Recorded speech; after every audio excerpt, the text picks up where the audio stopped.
Muy buenas noches, bienvenidos a Primer Plano. En esta ocasión abrimos con algo que supongo usted también ya adivinó. Tiene que ser el tema de Joaquín Guzmán Loera, alias El Chapo, que ha sido fue aprendido el día 22 de este mes por miembros de la Armada, y también se nos dice que en esos operativos estaban elementos de seguridad de los Estados Unidos, que fue una operación combinada. Bueno, ya está el hecho claro. Hay algunos que dudan de que si el personaje que capturaron es el Chapo o no. Nosotros damos por sentado que sí, y en eso no nos metemos. ¿Pero qué significa? Creo que podemos, y da mucho el tema del significado. Yo creo que el problema fundamental, y lo digo pensándolo bien, el problema fundamental de la vida colectiva de México es la corrupción. No es el único problema, pero es el que está en el centro de prácticamente todos los otros. Y aquí con lo de la captura vienen a la mesa por fuerza un examen de lo que significó y lo que significa el Chapo. Yo propongo uno de los muchos posibles. Esto pone en entredicho a los gobiernos anteriores, porque la captura es hecha por uno de los aparatos de seguridad del Estado, que es la Armada. A mi juicio, la Armada de hace 6 años, 12 años, 15 años, es más o menos la misma que hoy. No cambió nada importante en la Armada, es más bien una constante. La variable debe de estar en otra parte. La variable está en los directivos, en los responsables del Estado mexicano. ¿Por qué ahora y no antes? ¿Por qué tan rápido, tan eficiente ahora y no antes? Es casi inevitable poner sobre la mesa el hecho de que la corrupción es lo que explica que no haya sido capturado antes. Y este es solo un tema. Mis compañeros pondrán otros sobre la mesa. Pues yo retomo esta parte que tú explicas y me pongo en un ejercicio hipotético. Un historiador del año 2098 que intenta reconstruir el imperio criminal del Chapo Guzmán. Se pregunta, a ver, un individuo que fue a tercero de primaria, un campesino de 1,55 m, tenía capacidad él solo, por listo que fuera, con el Mayo Zambada, con el Azul y otros delincuentes más, de poner contra las cuerdas al gobierno de México durante 13 años, del 2001 a la fecha, burlarse así abiertamente de las autoridades, vivir tranquilamente entre Culiacán y Mazatlán, no a salto de mata, como decía el Mayo Zambada en la entrevista que le dio a Scherer, sino tenía sus casas, y todo esto funcionaba sin que nadie se diese cuenta, y no tenía apoyo de nadie, o como se pregunta aquel escritor, hablando de la historia, que acaso César no llevaba algún cocinero, es decir, no llevaba apoyos el Chapo Guzmán para explicar esto, y yo creo que con el título que le diste al bloque, Lorenzo, del Chapo y el Chapopote, está claro que esto es un gran éxito del gobierno. El tema que viene ahora es todo el chapopote que hay en torno al Chapo, y decir, realmente esa estructura criminal que Forbes la incluía entre los más ricos del planeta, se podía manejar desde las cloacas de Culiacán. Yo creo que ahí hay todavía una serie de preguntas, o están ahora todavía más claras, una serie de preguntas que es pertinente empezar a responder después de, insisto, el gran éxito de la detención del Chapo. Bueno, antes de tratar de responder qué es lo que viene después de la aprehensión del Chapo y cuáles serán las consecuencias sobre ese problema del crimen organizado y de la violencia que genera, que son dos cosas que nos ha importado siempre. Si leo bien, si interpreto bien, y si no, me interrumpen ustedes de inmediato, cuando están hablando de corrupción y que cómo es posible que un campesino que empezó de tal manera, etcétera, haya podido de escapar de la cárcel y después vivir 13 años fuera de la cárcel y que no lo hayan pescado. Entonces están implicando que las altas esferas del gobierno estarían coludidos con el Chapo Guzmán. Y si no tenía ayuda celestial, porque es muy difícil explicar que eso se mantuviera tanto tiempo. Mi pregunta es correcta mi interpretación de lo que dicen Lorenzo y Leonardo? Ha de ser una interpretación compartida por muchos de nuestros... Si es el caso que tuvo, están diciendo una cosa muy, muy grave. Antes hablábamos de la paz narca con el priismo, en donde se permitían las rutas siempre y cuando no se metieran con la sociedad, una serie de cosas, y que se fuera la droga para Estados Unidos, y se hablaba de esa paz narca. Después vino Fox, que empieza la estrategia contra el crimen organizado, la guerra, aunque no la haya llamado él así, y después ya viene abiertamente Felipe Calderón. Si las estructuras más altas del gobierno, ya no voy a decir del Estado, del gobierno mexicano, estaba en esa protección, yo preguntaría, ¿y por qué nada más del Chapo y de todos los demás también? Entonces, en este país el crimen organizado ha crecido, no voy a preguntar, ha crecido al amparo del gobierno federal y no solamente de las autoridades municipales y estatales como suponíamos. No solo el hecho de que no solo el hecho de que el Chapo Guzmán estuviera tanto tiempo fuera sin que se le pudiera capturar sugiere complicidad, desde luego, y cobertura, sino el mismo imperio, el mismo cártel, la forma, los diferentes cárteles, pero uno tan importante como el de Sinaloa, con mayor razón, que desde luego tienen coberturas de distintos niveles administrativas, políticas, de lo contrario no pueden operar, no pueden existir con tantas ganancias. El Chapo se le mencionó como una de las personas más ricas e influyentes del mundo. Eso no puede operar por sí mismo. Desde luego que debe haber muchos vínculos a distintos niveles, que es distinto a decir que el gobierno, o los gobiernos que han pasado en estos años, no tuvieran la decisión necesariamente de buscarlo y capturarlo. Son distintos niveles, simplemente que aunque tengas la decisión desde arriba, que es una posibilidad, ¿no? Está la hipótesis de que a lo mejor por alguna razón no querías entrarle a pelear directamente con el Chapo y te ibas con otros, porque a veces hay estrategias que efectivamente dicen, ahorita vamos a concentrarnos aquí y dejamos al otro cártel por lo pronto por acá. Entonces no habría la decisión política para entrarle. Pero podría ser otra posibilidad, ¿no? de que aunque hubiera una decisión de alto nivel, la colusión en distintos otros niveles no te permiten la captura del Chapo Guzmán. Y entonces serían dos cosas distintas. Porque se dijo mucho que Calderón en realidad no quería, y no porque estuviera coludido directamente ni recibiendo dinero del Chapo, yo creo que eso nadie lo sugería, sino por alguna razón quizá estratégica no entrarle. Y que ahorita hubiera cambiado la decisión del actual gobierno, decir, no, pues ahora sí ya, ahora sí vámonos sobre él.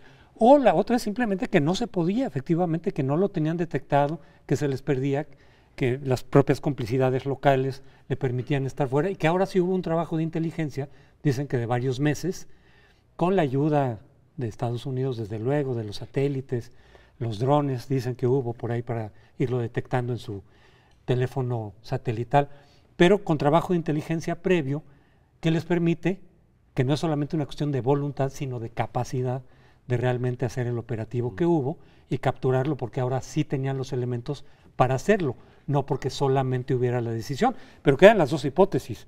¿Es solo cuestión de voluntad o también, o sobre todo de capacidad? José Antonio, francamente no quiero disentir mucho de ti, pero francamente eso de que no se podía y es ahora. Los drones existen desde hace mucho tiempo, la detección de los teléfonos satelitales existe desde hace mucho tiempo. El aparato que lo captura estaba allí desde hace mucho. Lo que faltaba era la voluntad política. Ahora, ¿por qué hay ahora esa voluntad política? Le da una ganancia espectacular a Peña Nieto, pero también le abre un frente que a ver si puede con él.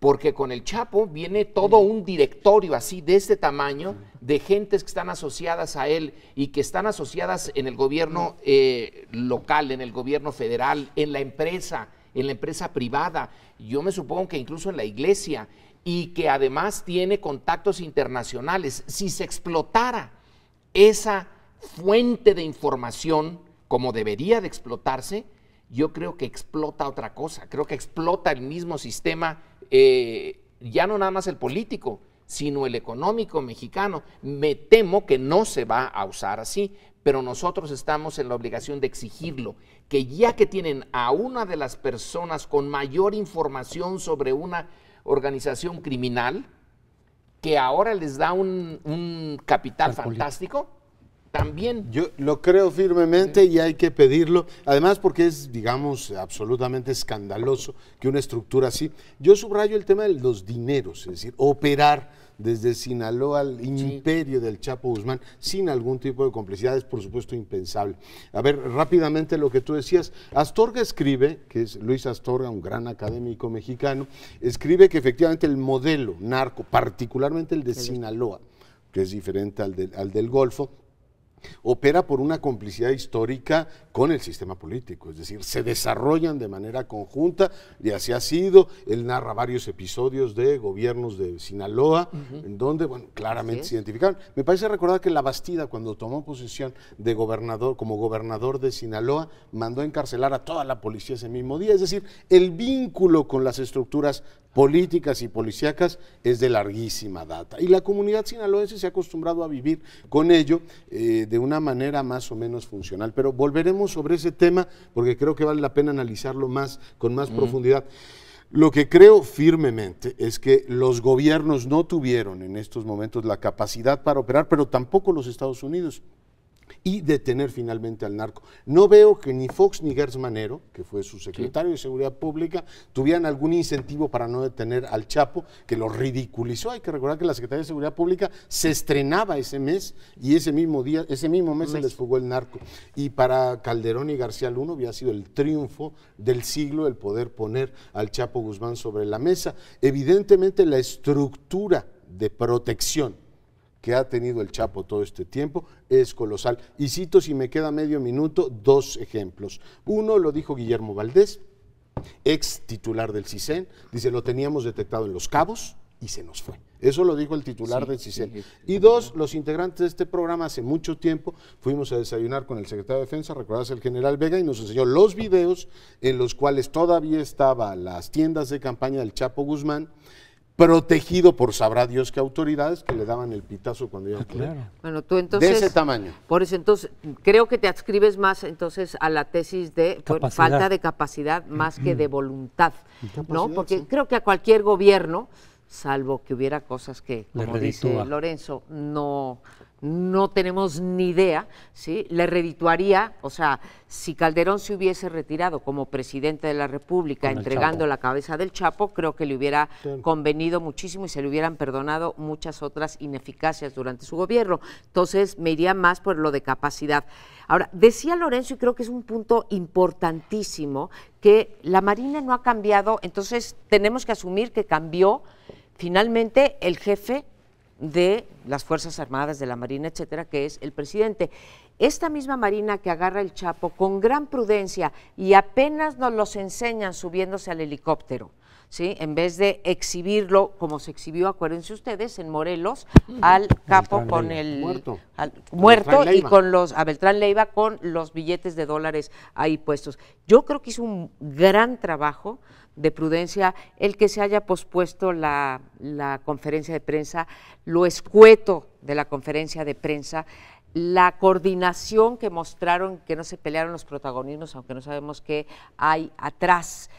Pero ahora llegó el momento, como dicen ustedes, de la información. Está bien que se haya sido prudente, pero una vez que está adentro, ¿qué nos van a decir con respecto a las consecuencias y hasta dónde está metida la estructura, la hidra esta, ¿no? Retomando lo que plantea Lorenzo en el sentido de que hay un directorio seguramente ahí con el Chapo, que viene con vínculos de funcionarios, de vínculos políticos, pues puede que fuera una bomba de tiempo eso para el sistema, pero si no se hace algo al respecto, lo del Chapo va a ser puro capital político, pura publicidad, que ya sé que de eso viven muchas veces los políticos, pero en realidad no tendría mayor impacto en términos de todas las coberturas que hay, que si se quisiera que de aquí saliera un buen golpe al narcotráfico como tal, como actividad, tendría que haberse realmente detectar estas redes, estas complicidades, porque lo contrario va a quedar en algo meramente cosmético, que tampoco va a durar mucho tiempo,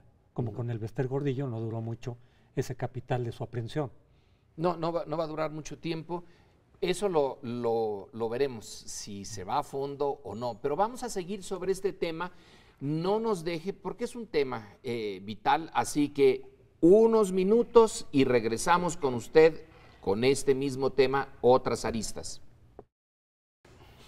Qué bueno que sigue con nosotros en el primer plano. Yo quisiera poner sobre la mesa un tema que me parece muy relevante, es la cooperación con los Estados Unidos. Recordamos que varios funcionarios de los Estados Unidos hicieron una serie de críticas sobre la disposición del PRI para combatir al crimen organizado, dudaban de que hubiese el compromiso. Hay que recordar que es el principal objetivo de los Estados Unidos decapitar los cárteles, atacar directamente las estructuras criminales, y se planteó esto de si habría o no un pacto con ellos. En fin, toda esa discusión con la captura del Chapo queda un poquito rebasada, pero me parece muy importante llamar su atención sobre dos temas. En primer lugar, el gobierno de Peña Nieto definió la idea de la ventanilla única, es decir, vamos a tener cooperación con los Estados Unidos, pero todo esto se va a hacer a través de gobernación. Me llamó la atención, no sé ustedes, que en la conferencia del hangar no apareciera el secretario de Gobernación, sino el Procurador General, una. Y dos, que desde tempranito en la mañana, en medios norteamericanos, con fuentes directas, incluso el New York Times publicando la foto del Chapo para que no hubiera dudas, hicieron ver en todo momento que la operación la habían garantizado ellos y que se la habían dado para que tampoco hubiese dudas a Marina. Con lo cual se refuerza esta idea de que la cooperación, más allá de las prioridades en términos de relaciones bilaterales que fije el gobierno de Peña, se basa en la confianza que los americanos tienen en la Marina, en la Secretaría de Marina Armada de México, y claramente ellos, a través de la DEA, marcarse el tanto, decir, esto es un gran éxito del gobierno de Peña Nieto, pero que se sepa que la información se la di yo. Yo creo que tenemos ahí un dato, analíticamente hablando, sumamente interesante. Creo que un efecto secundario, en efecto, de esta captura es callar la boca sobre el no compromiso del PRI con respecto a la lucha contra el narcotráfico. Pero otro, todavía antes de la visita de Harper a Obama, salieron sendos reportajes en el Washington Post, ahí sí guardaron anonimato las fuentes, diciendo que había mucha inquietud en Estados Unidos por el cambio en el tipo de relación, en donde se mencionaba precisamente esto de la ventanilla única, cuando ellos ya se habían acostumbrado a diversificar sus relaciones con diferentes funcionarios mexicanos. Entonces, me parece que un efecto secundario positivo, desde luego. Perdón, te agrego nada más, y el tema de las extradiciones. Un día antes de que llegara Obama dijeron, oiga, está atorándose el asunto de las extradiciones. Calderón nos daba 400, ¿sí? Y ustedes no nos han dado ninguna. Bueno, entonces esto tiene el efecto también de mandar un mensaje a los Estados Unidos de que se puede funcionar con una estructura unificada y que puede ser incluso hasta más efectiva que la dispersa que había utilizado Calderón. Yo creo que están muy contentos los norteamericanos con esto, pero más contento Peña Nieto de demostrarles, uno, su compromiso. En Davos, acordémonos que una de las preguntas más incisivas, a pesar de que fue Peña Nieto a vender las reformas estructurales, siempre se desviaba la conversación a la cuestión del crimen organizado, también al de la violencia, que después vamos a ver el impacto. Entonces, tiene una ganancia neta en la relación con Estados Unidos, aunque tendremos que ver cómo maneja Peña Nieto, que creo que va a ser muy importante, el tema de la extradición. En principio, el Chapo Guzmán se debería de quedar aquí, a acabar de cumplir cuando menos la sentencia por la que fue encarcelado en 1993 y que no ha cumplido, todavía le faltaban 12 años o así, ¿no? Entonces, eso sí va a estresar a la relación México-Estados Unidos. ¿Cómo que nada más por la que había sido encarcelado y no cumplió? Después tiene un montón, se puede pero añadir todavía una pirámide, claro, pero no se los han fincado. Y sería una fincado. muestra de nuestra calidad de colonia si aceptamos que se le mande allá como prioridad, que pague allá. Y lo otro que viene implícito, bueno, no es implícito, explícito en la demanda de extradición es, ya nos lo dijeron en el día de hoy, aparecen las noticias, es que aquí no se va a escapar. Aquí sí hay cárceles de alta seguridad, implícito, lo de la Puerta Grande de Puente Grande. Pues sí. Pero otro punto, lo que decías, la ventanilla única. Sí, en principio se dice, la presidencia ordena que sea Gobernación la que atienda todo esto. Y los norteamericanos ordenan que sea la Armada. Porque ahí está, ellos lo dijeron desde Wikileaks, lo sabemos muy bien, nuestro contacto es la Armada y me importa muy poco lo que usted diga de su La ventanilla defensa. única, yo ya decidí que tiene que ser la Armada. Así es. Entonces, implícitamente allí estamos viendo que las prioridades norteamericanas se respetan, se imponen y se respetan. ¿Sí? Esa no es, en fin, la cosa tiene varias aristas.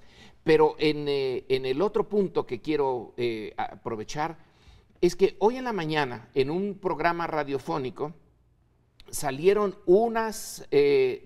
la voz grabada de un antiguo miembro de la DEA que señala de manera un poco confusa, porque su español no es muy bueno, pero es clarito, que en la campaña de Peña Nieto hubo dinero del Chapo y que ellos lo saben. Entonces, otra vez, van a estar todos muy contentos. Si los norteamericanos, y lo dijo, no tengo los papeles, dijo aquí, pero él es del servicio de inteligencia, digamos, antidrogas, y lo señaló como algo, Mira, yo no lo había escuchado. un matter of fact. Entonces, otra vez, el tema es, qué bueno que lo agarraron, qué gran éxito, pero si se le va escarbando a esto, pueden salir cosas que afecten, y qué bueno, que afecten el modus operandi de hoy día con este gobierno. Y en cualquier caso, hay que pedirle a los norteamericanos que aclaren lo que dijo este miembro, ya no en activo, sino retirado, pero que dice tener información de que parte del dinero para la campaña de Peña Nieto vino de el cartel de Sinaloa. Sí, yo creo que ahí no le van a mover mucho, que digamos. ¿Tú no crees que le den la información? Vamos a ver, pero yo lo veo un poco difícil. En todo caso, planteando de otra forma lo que dices de la posición con Estados Unidos, en lo de la extradición, por ejemplo, no deberían de prevalecer las prioridades de Estados Unidos por encima de las de México, en términos de nacionalismo, pero más allá, digamos, de estos valores de dignidad nacional, etcétera, yo lo plantearía también desde el punto de vista de pragmatismo, o sea, decir reconocer que nuestro sistema penitenciario es muy deficiente por corrupción, por la misma corrupción y los vínculos que hay con el narcotráfico, y que entonces, pues aquí sí se nos escapan, pues, y en el resto de América Latina también, y que si no es una cuestión que más allá del nacionalismo, lo viéramos como una medida pragmática, decir, pues que se vaya en algún momento. Yo no estoy tan seguro que se tiene que necesariamente cumplir primero. Creo que hay formas también en las cuales se podría ir sin haber cumplido aquí o pagándola ya o algo por el estilo.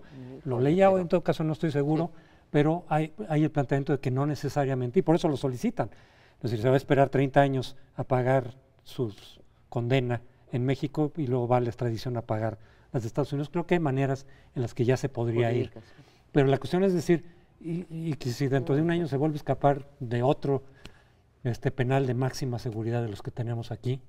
Pero de todas maneras sería una claudicación en toda la línea y toda la ventaja política que sacas de detenerla se te diluye, ¿no? En el momento que dices, bueno, sí lo puedo detener con ayuda de mis vecinos, pero no lo puedo retener en la prisión. Para mí está muy claro lo que dice Lorenzo. El tema de la ventanilla única creo que se rompió con este hecho. Los Estados Unidos dicen, yo le doy la cortesía que usted tenga un éxito enorme, pero se va a hacer en los términos que yo digo. Y eso lo sabemos a través de Wikileaks, es decir, el acuerdo, la ventana con la que yo quiero tratar es esta corporación con la que yo tengo confianza. Y así ocurrió de las 6:30 de la mañana hasta que el presidente confirma en su cuenta de Twitter que es el Chapo Guzmán. Los Estados Unidos hicieron todo lo que a su alcance estuviera para manifestar que la operación había tenido éxito porque ellos la habían garantizado a través de la Marina Armada de México. Eso rompe esta prioridad de decir, señores, todo el mundo va a pasar por esa ventanilla y le va a contar a Osorio Chong el detalle de lo que va a ocurrir. Ellos en la práctica demuestran que la operatividad de los cuerpos se basa en la confianza y que ellos le tienen confianza en la Marina Armada de México. Incluso los infantes de Marina escoltan al helicóptero de la Policía Federal, lo llevan sometido, que ha sido muy discutida esa imagen, lo llevan sometido literalmente acogotado al Chapo Guzmán y detrás va el comisionado Mondragón. el procurador es el que anuncia, pero me parece bastante claro que los Estados Unidos le plantearon al gobierno de Peña Nieto, aquí tiene usted una medalla, nada más que recuerde que queremos cooperar en estos términos. A mí me parece bastante clara la narrativa. Bueno, para mayor detalle y para abonar a esta tesis, en efecto, ni siquiera estuvo uno de los dos supersecretarios, el de Hacienda y el de Gobernación, Osorio Chong, no estaba allí. Y da la conferencia Murillo Karam es el que da la conferencia. Ahora, en términos del pragmatismo, José Antonio, yo creo que sería mucho más pragmática la actuación del gobierno mexicano manteniendo a el Chapo Guzmán aquí que enviándolo a Estados Unidos. No se la va a acabar Peña Nieto, ¿sí? Es demostrar la debilidad del Estado mexicano, es decirle, no solamente a Estados Unidos, es decirle a los mexicanos, nosotros no podemos porque tenemos instituciones débiles, corruptas, corroídas, etcétera. Entonces creo que el pragmatismo le mandaría a Peña Nieto mantener y explotar lo más posible. Claro, se les llega a pelar y ahí sí. Como no es frecuente que eso ocurra en México. Pero en esta ocasión sí es un problema de Estado.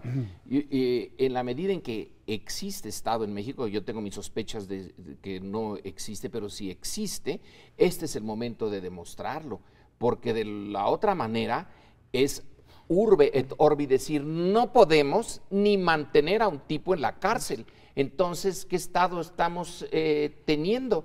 Dices pragmático, pues sí, además no nos costaría, fíjate, toda la comida que se va a echar no la tendríamos que pagar, pero con ese pragmatismo, pues mejor, ¿por qué no contratamos al ejército americano para que venga aquí y haga lo que tiene que hacer? Por eso decía yo, perdón, dentro de que no se afecten las prioridades del propio México, pero yo creo que para los mexicanos muchos dirían, mira, que no se escape otra vez, quién sabe dónde, pero que no se escape.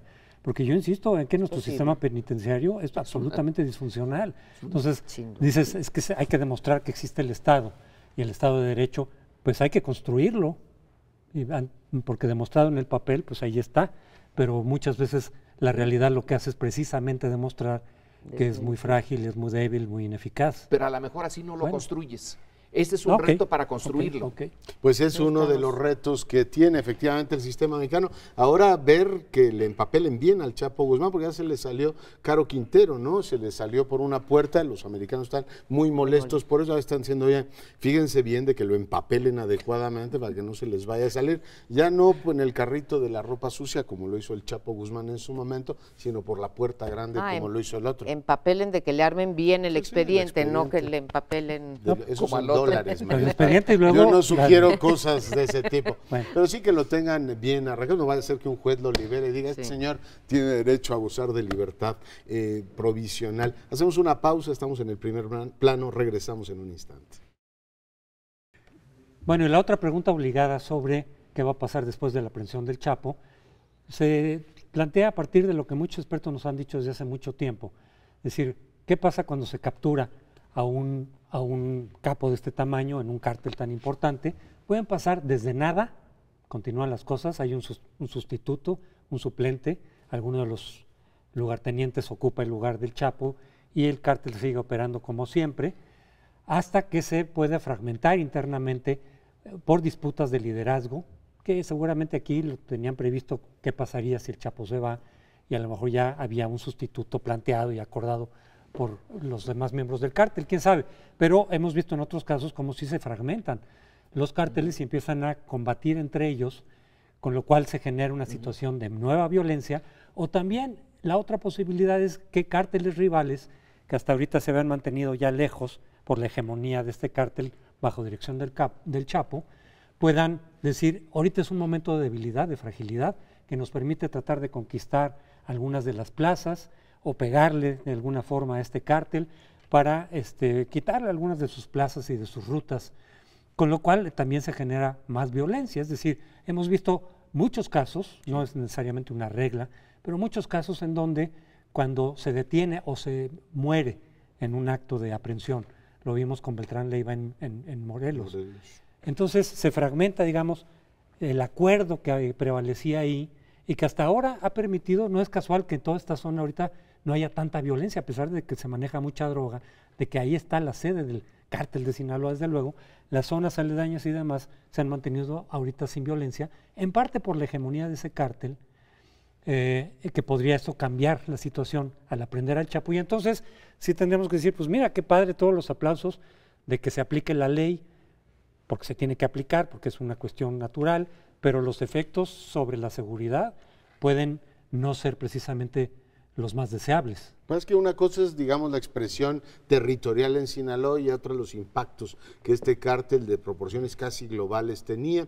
Dos, digamos, episodios. Uno dice la investigación policíaca, lo publicó El País, que el Pelacas, este individuo que está supuestamente vinculado al secuestro de Diego Fernández de Ceballos, cuando lo detienen, le retienen varios celulares y algunos de ellos van hasta Sinaloa. Y dos, la tragedia enorme de Ciudad Juárez se explica en gran medida también por el pleito entre el Chapo y el otro cártel, que dejó una estela de muerte terrible. Por tanto, no siempre se dan los efectos más sanguinarios en el territorio donde opera el cártel. La pregunta que planteas, José Antonio, es muy interesante porque es ¿qué tipo de sucesión puede haber en el cártel de Sinaloa? Tenemos el elemento histórico, desde los 80 este cártel ha venido teniendo liderazgos fuertes, caso de Caro, después viene el Güero Palma, después del Güero Palma viene el propio Chapo Guzmán, y se encarga del cártel durante mucho tiempo, pero tiene efectivamente al Mayo Zambada y al Azul. Ayer leí un artículo muy interesante de Grayson en el Universal diciendo que ha venido estudiando muy bien el fenómeno. Es lo suficientemente vigoroso el Mayo Zambada en términos de liderazgo para mantener el control. Otros dicen, la verdad es que no lo sé, que está enfermo y ya no está en condiciones de continuarlo.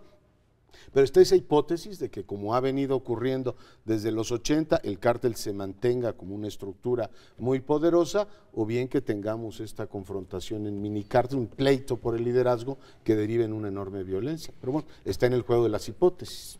Ahí, ahora sí, ahora va usted. Ahí también sale otro tema que nos lleva a especular, puramente especulación, que también en varios análisis recientes se señala que el Chapo ya no era realmente el personaje que estaba al frente de la operación cotidiana, era el jefe de jefes, pero ya como entre jefe de Estado y jefe de gobierno, él presidía, pero ya no era el indispensable, y que entre el Mayo Zambada y Esparragosa, el Azul, que también tiene ya más experiencia, tiene más tiempo en esto, Esparragosa, el Mayo, que el Chapo. Entonces, la caída del Chapo puede significar una fórmula muy interesante de reivindicación del Estado en México. Le dimos al más importante. Ahora, eso no importa en la vida cotidiana del grupo organizado. Es más bien simbólico, y ese simbolismo es bien importante, porque el Estado en muy buena medida es simbólico, el que creamos en él o no, y en esto da una credibilidad enorme, pero no necesariamente va a afectar a la vida cotidiana, salvo que sí agarren a Esparragosa y al Mayo, y entonces se vea que van por todo el conjunto de capos, que nos dejaría con la opción colombiana, hasta donde yo entiendo, no la conozco muy bien, pero estos pequeños carteles boutique, en donde se sigue produciendo lo mismo y comercializando más o menos lo mismo, pero son más chiquitos, y entonces el Estado en términos relativos sale más fuerte, como era en el pasado, ¿no? Que todos se doblegaban ante las autoridades y seguían haciendo las mismas cosas, pero simbólicamente ya no hay Chapo, y si no hay Mayo y si no hay Esparragosa, pues la cosa va a ser más clara de la importancia del Estado, pero no necesariamente de que el negocio vaya a perecer. Dos comentarios me gustaría agregar a la discusión. El primero, creo que tenemos información contradictoria, porque por un lado nos dicen el crimen organizado en los últimos 30 años se ha pulverizado de tal manera que no puedes hablar de un grupo hegemónico.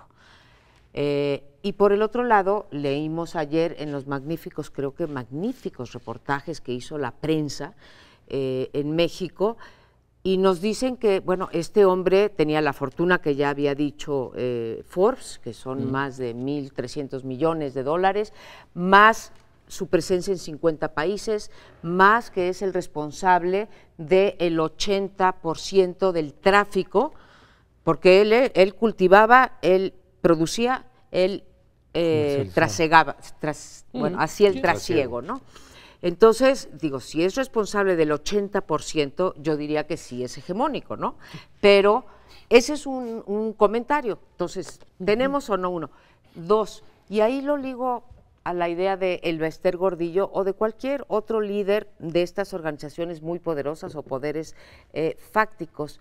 Finalmente, cuando tú atrapas a un líder, como atrapaste a Elbester Gordillo y la metes a la cárcel, las cosas pueden seguir idénticas ahí abajo. O ustedes han visto que haya cambiado algo con respecto al Sindicato Nacional de Trabajadores de la Educación. Lo único que pasa es que dejas de tener a ese interlocutor y pasas a tener a un nuevo interlocutor. Mi pregunta es, entre las muchas que han ya planteado los analistas, es ¿qué va a pasar? ¿Va a cantar el Chapo Guzmán o no va a cantar? Si canta, ¿a quién va a implicar? Y vamos a saber a quién va a implicar. ¿Qué acciones del Estado vienen después? Porque la violencia, eso sí creo que estaríamos, bueno, están de acuerdo todos los analistas y los expertos, la violencia no va a bajar por el hecho de que hayan capturado a un capo del crimen organizado. Sí. Entonces... Sí, desde luego. Cuando hablo de hegemonía no me refiero a hegemonía en el país, sino en una zona específica, ¿no? En donde realmente es uno el que controla, realmente tiene el control, y entonces la violencia derivada de la lucha entre cárteles disminuye. Hay otras razones también para la violencia vinculada al narco o al crimen organizado, pero la derivada de la lucha por las rutas y por las plazas disminuye. Y por eso muchos especialistas de tanta literatura que hay sobre el tema, que dicen, mira, si el problema no lo vas a resolver, porque no lo vas a resolver, si lo que quieres es administrarlo con los objetivos de reducir la inseguridad y la violencia, te conviene que hayan cárteles que controlen la zona en donde operan, para que ahí no haya por lo menos mucha violencia entre cárteles que luego empieza a salpicar a la ciudadanía, y que en ese sentido incluso conviene que sea alguien fuerte. Claro, el riesgo para el Estado es que sea tan fuerte que desafíe el propio Estado, como ocurrió con Pablo Escobar claramente en Colombia. O con este hombre aquí. Sí, o acá, de alguna forma, pero y que la estrategia entonces de hacerlos chiquitos, pues aunque no resuelve nada en términos de producción, por ejemplo, que en Colombia es la misma producción de cocaína, básicamente, que cuando estaban los cárteles. Pero tiene que haber entonces algún tipo de acuerdo entre los cárteles pequeños, ya sea avalado informalmente o no por el Estado, porque si fragmentan los cárteles, entonces es cuando en una etapa determinada viene la violencia entre ellos y el combate entre ellos, que empieza a poner en riesgo la seguridad Es lo pública. que decía Meyer, ¿no? Es decir, la idea es como jibarizarlos, encogerlos de tal manera que el Estado pueda controlar. Es decir, suponer que se va a acabar el tráfico de drogas con el apetito insaciable que tienen nuestros vecinos, y el apetito insaciable que tenemos también aquí en México por ese tipo de cosas, será imposible. Lo que tienes que hacer es ubicarlos en una dimensión que no te ataquen. La segunda es ver que otro cártel no quiera apropiarse de eso, que ya lo vemos. Michoacán es el laboratorio perfecto para ver esa confrontación. Llegan los Zetas, la familia dice, este terreno nuestro, y aquí ustedes no entran, y la confrontación ha sido devastadora. El pleito por Ciudad Juárez fue también un cártel queriéndose apropiar del territorio. Sinaloa tradicionalmente ha sido coto de ese grupo, se ve difícil que entre otro grupo a disputarlo, pero caben todas las posibilidades a estas alturas. Los Zetas han demostrado ser un modelo de organización criminal territorialmente expansivo y dedicado no solamente a las cuestiones tradicionales del trasiego de droga, sino, como lo sabemos claramente, extorsión, secuestros y otros delitos, que son los que te generan esta penetración en la sociedad y esta sensación de zozobra que vive México en muchas regiones. Y ahí hay otro problema que espero que no lo tengamos. Si realmente tuvieran éxito en detenerlos como narcotraficantes, entonces empezarían a cebarse básicamente en la sociedad mexicana, porque no van a dejar la vida de la ilegalidad. Y a veces me pregunto, ¿sería bueno que tuvieran éxito en la lucha antidrogas? porque una de las posibilidades es que entonces se dediquen ya no a la droga, sino a la extorsión, al secuestro, al asalto, etcétera, y probablemente sería peor para nosotros. Probablemente, sí. Y nos va a quedar el tema esto del vínculo entre esto y si la solución es la legalización, ¿no? Bueno, de no ciertas sé si drogas, solución, pero en no, fin, pero ya. desde luego que reduciría algunos de los problemas porque el esquema, eso ya está muy claro, el esquema actual de prohibición pareciera que genera más problemas de los que resuelve. Pero regresamos al siguiente bloque. Les pido aquí a mis compañeros si me permiten compartir con ustedes y desde luego con nuestro auditorio una serie de estampas sociales, por llamarlas de alguna manera, que recogí este fin de semana con pues, un conjunto de personas de Culiacán y de Mazatlán. Y confesarme que comencé yo a explicar cuando salió la noticia el sábado que yo pues como académica y lectora de todos estos estudios sobre el narcotráfico, empecé un poco a pontificar, déjenme decirle, y de repente pues me callaron. Me callaron varias personas de Mazatlán y de Culiacán. Me dijo, a ver, María Amparo, sí, en primer lugar, para ustedes los chilangos, me dijo, esto del narco es una cosa nueva, tienen 15 años hablando ustedes del narco. Yo me sentaba, y mi primo, y mi prima, y mi amiga, sí, nos sentábamos con la hermana del Chapo Guzmán en un colegio, sí, que era el mejor colegio de Culiacán, y pues compartíamos la vida sin tener ningún negocio ilegal, ni en fin, pero bueno, eran parte de nuestra sociedad.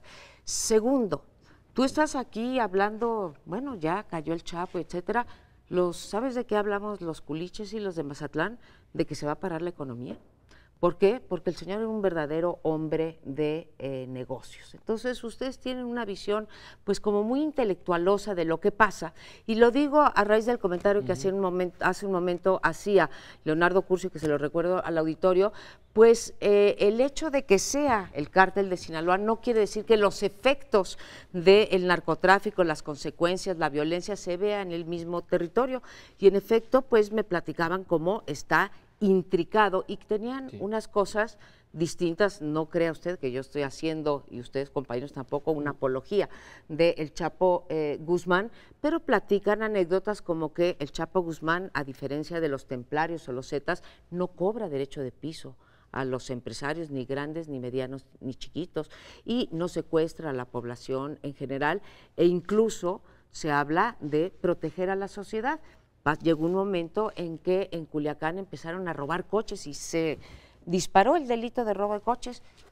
El Chapo Guzmán los metió en orden, mandó matar a 3 o a 4, ¿sí? Pero para meter en orden a estos crímenes de impacto a la sociedad. Entonces, tenemos como visiones muy distintas de lo que es el crimen organizado y de lo que puede significar para una comunidad. Desde luego, estas personas que me platicaban tampoco hacían una defensa del Chapo, pero no teníamos la misma visión sobre lo que esto significa para un estado, para una región, para una comunidad o una ciudad. Yo se las pongo así, es muy impresionante las estampas de los propios sinaloenses, ¿no? Sí, porque nosotros hablamos de la relación hasta ahorita, básicamente entre el crimen organizado y las cúpulas del poder empresarial o del poder político, pero estos sistemas tienen que... bueno, no tienen, pero pueden derramar hacia las bases sociales como una manera de protección. Es que hay dos vías de protección.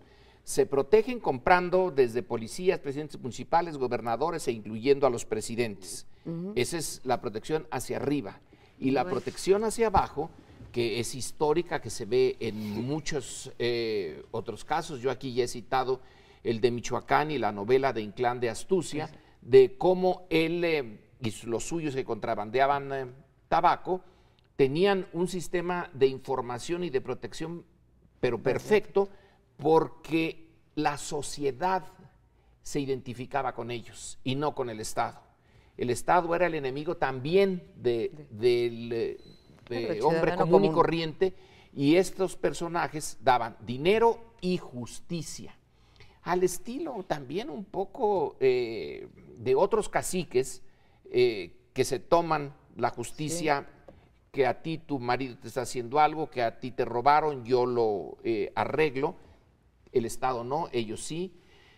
Y quiere decir que ahí en esa sociedad han pasado, ¿cuántos años? ¿Desde hace cuánto que empezó el tema del narcotráfico? Pues, ¿Desde los años 20? todo el siglo XX por lo menos. Entonces llevan casi un siglo de estar inmersos los narcotraficantes en esa sociedad. Las sociedades que viven o conviven con los criminales tienden un poco por miedo y un poco por adaptación como a minimizarlos. Bueno, en Sicilia le llaman l'onorata società, o sea, la honrosa sociedad al crimen organizado, y en Nápoles la camorra le llaman hombre de honor al criminal, porque él te dice, yo no me meto en determinadas cosas. Lo devastador del crimen organizado, y cito la camorra, fue cuando Roberto Saviano les decía a esas mentes que buscan tranquilidad, o por miedo o por otra razón, vaya fin de semana que te pasaste, es tratar de ocultar la parte sangrienta de todo ese negocio. Cuando Saviano, con su periodista italiano, fue perseguido por la camorra, documentó que desde la falsificación, el tráfico que hacía la camorra con los desechos y todo el manejo de la basura y los asesinatos, había una línea de conexión. Ellos pueden decir, en Mazatlán no pasa nada, pero en Ciudad Juárez han matado a miles de personas. Ahora viene la aclaración de todo el chapopote, detrás de cuántos secuestros estará el Chapo Guzmán en todo el país y la organización que él preside. En fin, hay por supuesto y lo entiendo, tampoco me voy a desgarrar las vestiduras, el miedo es un elemento fundamental para que el crimen organizado se asiente en una comunidad y decir, usted a partir de ahora vea para el otro lado y no tenga miedo, yo la voy a proteger. Digamos, delirio de los cárteles de decir, yo ofrezco seguridad si me dejan dedicarme a mis negocios criminales. Lo vimos tratar de instalarse en Nuevo León, donde dijo, yo les voy a garantizar, si me dejan vivir aquí tranquilamente con los ricotes de Monterrey, incluso su alcalde, un representante del PAN, quiso aplicar eso de, si estos señores no nos metemos con ellos, van a hacer sus temas y no se van a meter con nosotros. Lo entiendo perfectamente, es una forma de tener miedo y pavor, y decir, estos señores finalmente con ese imperio del terror, como la mafia, la camorra, la andrangheta o la organización del Chapo Guzmán, tienen aterrada a una sociedad que por otro lado sabe que el Estado no las puede defender, que esa es la otra parte de la moneda, es decir, organizaciones muy fuertes con estados incapaces de defenderlas. Yo creo que la respuesta a esta pregunta de qué efectos sociales y económicos puede haber se vincula con lo que hemos dicho también en otros segmentos. Depende de lo que pase con el cártel como tal, porque eventualmente la salida de la figura del Chapo en sí misma podría no alterar, digamos, la cantidad de dinero que se maneja, la derrama económica que puede haber ahí, incluso el beneficio derivado que algunos grupos sociales puedan sentir que obtienen, ya sea deliberado o indirecto. Pues de pronto, si el cártel sigue operando como tal, podría no haber un efecto visible, un daño visible, digamos, a esa situación económica. Pero si cambia la situación del cártel derivado de la captura del Chapo, pues entonces sí pueden ocurrir muchas cosas.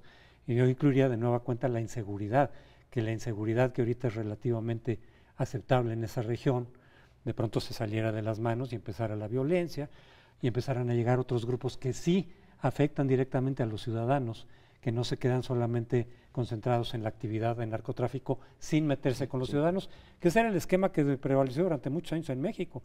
Por eso, aunque aquí ha habido narcotráfico durante mucho tiempo, no se traducía necesariamente en esta violencia, porque se concentraban nada más en su actividad. Obviamente se pedía que se les dejara llevar a cabo sus actividades, que se administrara el problema de esa manera, y no se metían con los ciudadanos realmente. Entonces los ciudadanos más bien podrían tener un saldo positivo, incluso económico, social, que es lo que dice Amparo, que el estar, que te estén cobrando derechos de piso, que te estén extorsionando, secuestrando, cambia completamente el panorama.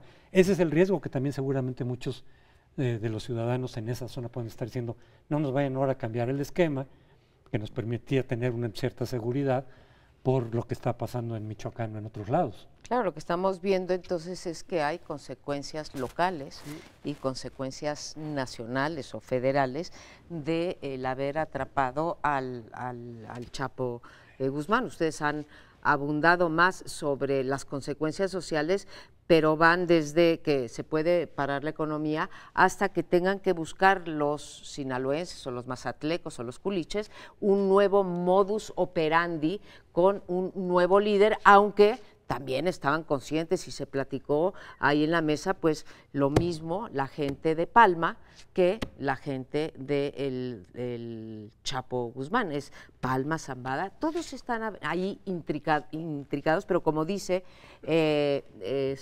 Crespo, pues esas consecuencias más perversas y más dañinas, como son el secuestro y etcétera, no las padecen ellos y podrían empezarlas a padecer sí, desde el derecho de piso. No solamente es el miedo, es simplemente quedarte sin la posibilidad, o sea, no tienen más remedio estas personas que pues cuando se van a alojar un hotel, cuando van a comer un restaurante. Fíjate el drama, de lo que es decir, se va el crimen organizado y viene la inseguridad. Bueno, se supone que hay un Estado que gobierna ahí, ¿no? No hay un gobernador que se llama Maloba y todo lo demás. Fíjate, toda la estructura del Estado de Sinaloa la retiraron para que entrara el operativo federal.